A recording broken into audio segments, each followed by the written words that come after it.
Assalamualaikum warahmatullahi wabarakatuh. Kami dari kelas C, dari tim 7 Vito Farmaka, ingin menjelaskan sebuah kasus dan menjawab beberapa pertanyaan. Untuk kasus sendiri akan dibaca oleh teman saya, Muhammad Fahrian.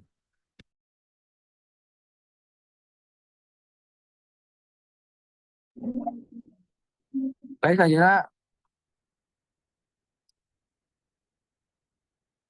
selanjutnya eh, berlanjut di kasus 2, yaitu kasusnya Anda bekerja di sebuah perusahaan farmasi yang sedang mengembangkan obat baru untuk hipertensi. Perusahaan tersebut berencana untuk melakukan uji praklinik menggunakan model hewan atau tikus. Namun, sebelum memulai penelitian, perusahaan harus mengajukan proposal ke komite ketika hewan untuk mendapatkan persetujuan. Untuk pertanyaan pertama, apa prinsip-prinsip etika yang harus diterapkan dalam desain uji praklinik ini? Prinsip etika dalam uji praklinik berfokus pada kesejahteraan hewan yang digunakan serta tanggung jawab ilmuwan dalam melindungi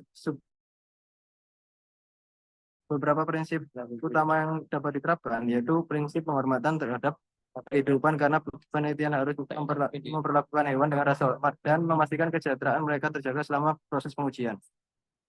Prinsip selanjutnya yaitu prinsip dalam kepatuhan pada komite etika penelitian. Dikarenakan penelitian ini harus mengajukan proposal penelitian terlebih dahulu ke komite etika penelitian yang relevan, seperti institusional Animal Care and Use Committee, yang bertugas meninjau apakah prosedur penelitian mengikuti prinsip etika yang telah disepakati secara nasional. Next.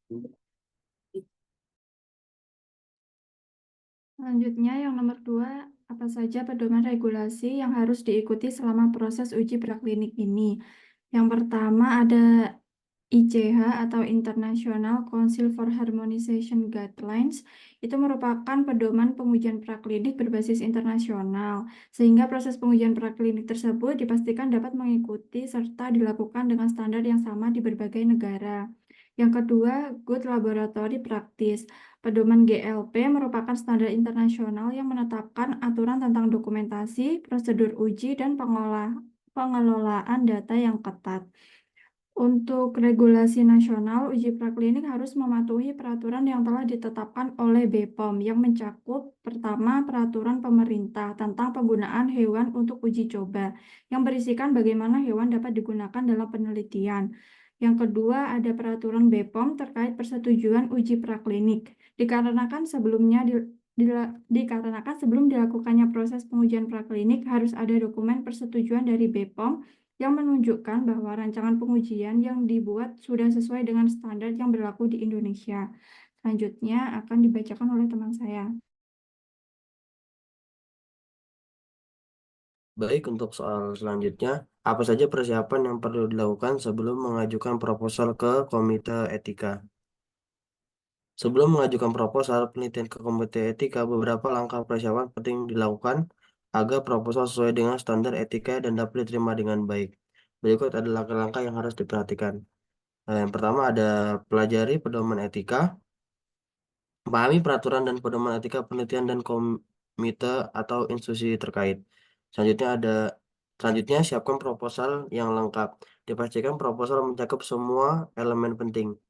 Selanjutnya pelindungan kelompok rentan. Jika melibatkan kelompok rentan, jelaskan langkah-langkah yang diambil dan melindungi mereka secara khusus. Selanjutnya ada surat izin atau persetujuan. Dipersiapkan surat izin atau dukungan dari pihak terkait. Selanjutnya, alasan etis. Berikan penjelasan etis mengenai manfaat penelitian dan mengapa penelitian layak dilakukan, meskipun ada risiko tertentu. Selanjutnya, kualifikasi peneliti. Dipastikan peneliti yang terlibat sudah memiliki pelatihan etika yang memadai. Dan terakhir ada kelengkapan dokumen pendukung. Siapkan dokumen pendukung lainnya seperti jadwal penelitian, kuesioner, dan protokol wawancara sesuai permintaan komite etika. Mungkin sekian dari tim kami. Selain mohon maaf. Assalamualaikum warahmatullahi wabarakatuh.